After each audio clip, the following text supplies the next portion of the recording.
보건복지부는 하는 일이 진짜 많죠? 네, 많습니다. 네. 이거 요약한 걸 텐데 이거 말고도 엄청나게 많을 겁니다. 네, 갈수록 또 일이 줄어드는 게 아니라 늘어나는 게 이 부처의 특성 같아요. 어쨌든 수고 많으십니다.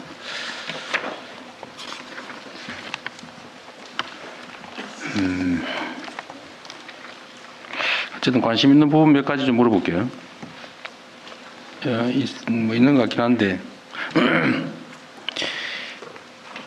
임신을 출산을 하고 싶은데 임신을 못하는 사람들에 대한 지원 사업 있잖아요. 네, 난임 부부에 대한 지원 사업이 있습니다. 네. 근데 그게 돈도 많이 들고 하는데 횟수 제한도 있고 그러죠. 현재는 25회 정도까지를 지원해서요. 거의 맥시멈 지원하고 있다고 25회. 보고 있습니다. 아, 그래요? 많이 늘어났네요. 네. 이제 횟수는 아마 횟수라고 하는 건 특정한 방법에 대한 횟수를 말할 것 같아요. 네, 인공 임신에 대한 임신, 시도 횟수를 말씀드리는 겁니다. 그 시험관하게 얘기하는 건가? 네, 네. 근데 방법이 여러 가지가 있잖아요. 네. 근데 지금은 시험관 방식만 지원해요? 아니면 다른 방식들도 지원해요? 두 가지 방식을 다 지원하고 있습니다. 두 가지가 뭐예요? 시험관하기도 하고 또 시험관하기 말고 아까 두 가지라고 했는데 한 가지는 뭐예요? 건강? 네, 다른 것도 얘기하세요. 건강보험정책부장님 말씀드리겠습니다. 예산 사업이 있고 건강보험 급여로 하는 사업이 있는데 그 방법은 인공임신, 그다음에 신선배아, 그다음에 냉동배아 이렇게 세 가지 방식이 있습니다.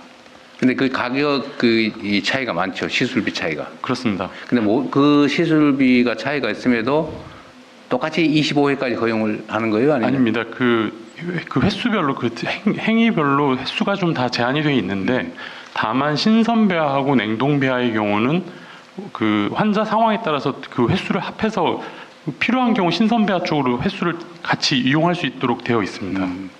그게 개인적 특성들이 있을 거 아닙니까? 네. 예, 어떤 사람은 이런 방식, 어떤 사람은 저런 방식, 또 개인적 선호도 있을 것 같아요. 나는 이렇게 해볼래. 예, 제가 이거 왜 물어보냐면 한의학도 이 처방이 있는 것 같은데요. 그런 네, 건- 한의학 분야에서도 난임 지원 사업을 하고 있습니다. 아, 그것도 보험 처리가 돼요? 예, 국가 지원이 있어요? 현재 한의학 쪽은 보험 급여는 되고 있지 않습니다. 그런데 검증은 된 건가요? 유효성이? 근데 일단 허용을 한 거잖아요, 그죠? 한의사들이 지원하고 있고 지방에서도 지원하고 있는 지방들이 있는 걸로 알고 있는데요. 이제 이게 객관적으로 과학적으로 입증하기는 좀 쉽지는 않아서 이제 효과가 있다라고 말씀은 하시지만 이제 누구나 인정할 수 있는 효과를 좀 더 보여주시는 게 필요할 것 같습니다. 이것도 한의사 업계에서 물어봐 달라고 한 건데, 네. 그 보건부 우리 공직자들 중에 네. 의사 자격 가진 사람들이 많이 있죠. 네, 한 10여 명 되는 것 그거밖에 안 돼요? 같습니다. 그 간부들 중에 예, 10여 명? 본부만 따지면은 그렇게 많지는 않습니다. 근데 그중에 한의사 있어요? 한의사도 있습니다. 있어요? 몇 네. 분이나 있어요? 제가 알기로는 요즘 한의사 계시면 손 한번 들어보세요. 저희 사무관이 한 분 계시는데 오늘 사무관? 참석하진 않았을 것 같고요. 사무관은 참석할 만한 자리가 못 되죠, 아직. 네, 그렇습니다. 사무관 한 사람? 한의학 정책과 간부에는 없습니다. 한의사. 네. 어디 없다고요? 과장급 국과장에는 간부에는 없어요. 없고, 네, 네, 네. 그러니까 과장급에는 없다. 과장이 서기관 아니? 예, 그렇습니다. 서기관입니다. 네, 서기관 이상은 없고. 부의사관도 과장합니다. 아, 그래요? 약간 뭔가 감정이 실린 발언 같아요. 그렇군요. 또, 그럼 이게 25회까지 허용을 하면 총 드는 비용이 얼마 정도일까요? 지원 금액 아니면 총 드는 비용? 많은 분 있으면 얘기하세요. 제가 단가까지는 대충 단가 얼마? 회수당 단가. 그건 지금 기억이 잘 그래요? 나진 않습니다. 하여튼 이게 우리 저출생 문제의 원인이 여러 가지가 있는데 출산하고 싶은데 못하는 사람. 이 문제도 하나 있는 것 같고 또 한 가지는 미혼모 지원 사업 있잖아요. 네. 그거는 뭐 어느 정도 하고 있나요? 혹시 아는 사람 있어요? 미혼모 지원 사업 정리된 게 좀 있어요? 이무화동 정책관입니다. 대통령님 미혼모 지원 사업은 지금 성평등 가족부에서 담당하고 있습니다. 아, 그래요? 네. 아, 있기는 그렇겠네요. 그럼 나중에 딴 데 가서 물어보겠습니다.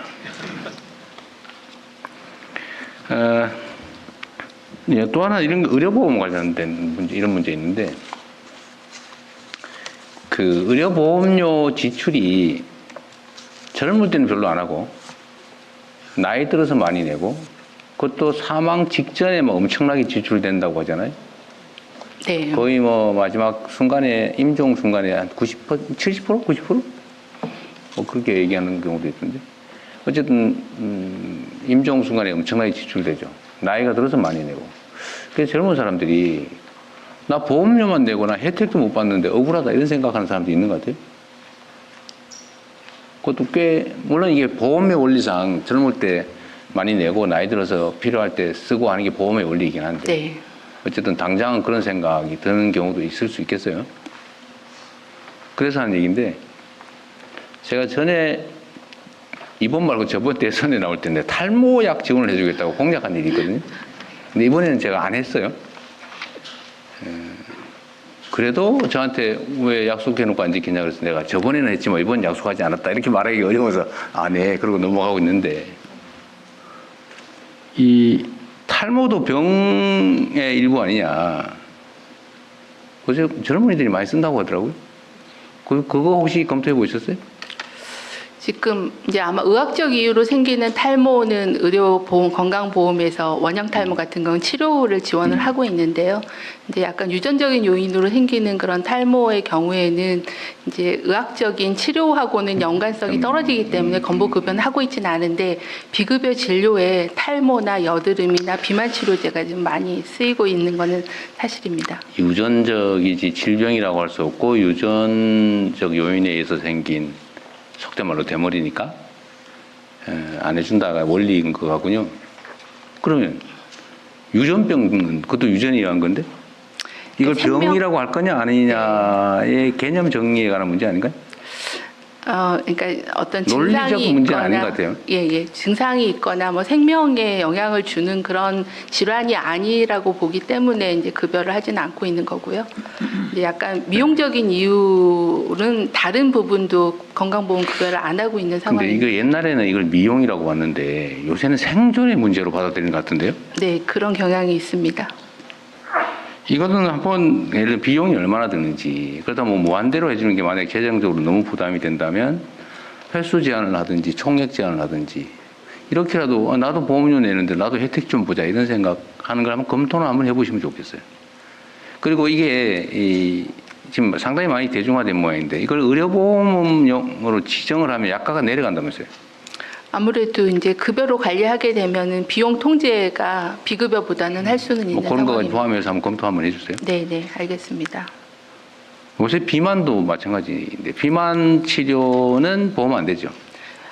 고도 비만이어서 의학적으로 문제가 되는 경우에는 일부 이제 급여에 대한 부분들을 검토하고 있는데요. 그렇지 않은 아직 경우에는 검토 급여하고 중이에요? 있지 않습니다. 네. 하고 있어요? 검토 중이에요? 아까 고도 비만? 말씀이 불확실해서. 네, 건강보험 국장 말씀드리겠습니다. 그 고도 비만 이제 우리 그 신체지 BMI라는 지수에 따라서 고도 비만의 경우에는 수술적 치료는 지금 대상을 일부 하고 있습니다. 위절제술 이런 거 네, 얘기하는 거예요? 그렇습니다. 근데 약제에 대해서는 아직 검토 중에 있습니다. 언제부터 언제까지 하고 있어요? 이제 급여 신청을 했기 때문에요. 그 부분에 대해서는 이제 급여 적정성 같은 거를 검토를 진행을 해야 되는 상황입니다. 요새 약물 치료도 많이 하는 것 같은데? 네, 그 약물에 대한 부분입니다. 하여튼 세대 간에 이 보험료를 냈는데 나는 혜택이 없다 이런. 그런데 나는 정말 이건 절실한데 이건 왜 안 해주냐. 이 문제는 고민은 좀 해야 될 것 같습니다. 요새 이게 청년들 문제가 너무 청년 소외감이 너무 커져서 하는 얘기예요. 네.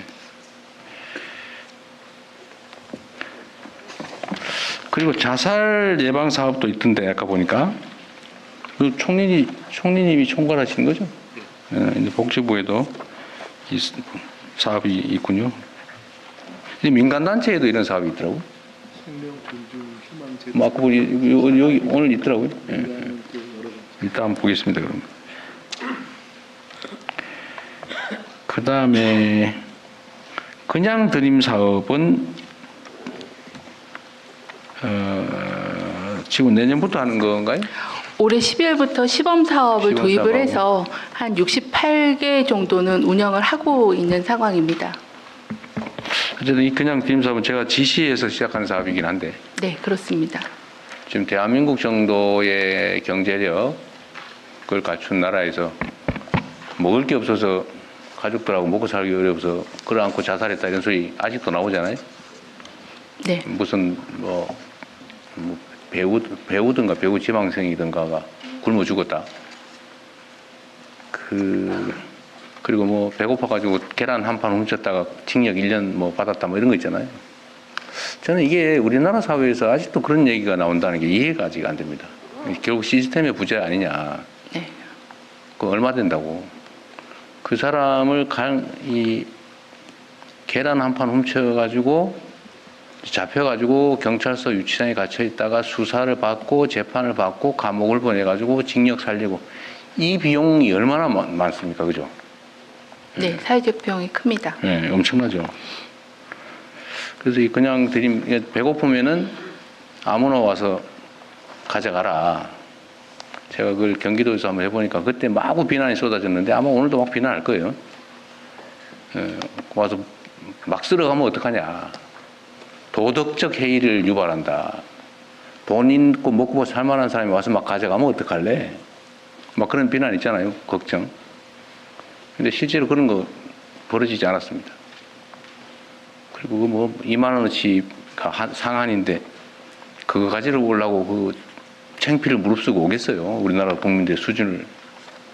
실제로는 그런 부작용은 없더라. 네. 최소한 대한민국 사회에서는 굶는 것 때문에 고통받지 말자라는 취지니까 이거는 좀 신속하게 빨리 확장을 좀 하면 좋겠어요. 그리고 이게 뭐 엄청난 시설이나 인력이 필요한 게 아니잖아요. 어디 네. 뭡니까 푸드뱅크 뭐 이런데 지금 아니 푸드뱅크 복지시설 통해서 이런 데다 그냥 놓고 와서 가져가세요. 한 컵라면 몇 개 먹고 뭐 당장 먹는데 지장 없을 정도. 네. 내년에는 150개 정도까지 확대하고요. 전국적으로 더 숫자를 늘리도록 하겠습니다. 내년에 150개, 우리나라 지방자치단체가 200 몇십 개인데 네. 기초 시군구가 시군구 단위로 없는 데가 있다는 것도 사실은 좀 그런데 네, 네. 좀 더 확장을 좀 빨리 해보시면 좋겠습니다. 이게 예산이 어떻게 되는 것도 아니거든요. 저희가 이제 국가 예산도 수립하고요. 또 민간 협력을 해서 네. 요번에 뭐 민간에서 지원해 주는 데도 많을 거고. 민간에서 기부를 받아서 같이 연계해서 추진하고 있습니다. 어쨌든 먹는 거 가지고 서럽지는 말자. 네. 그런 취지입니다.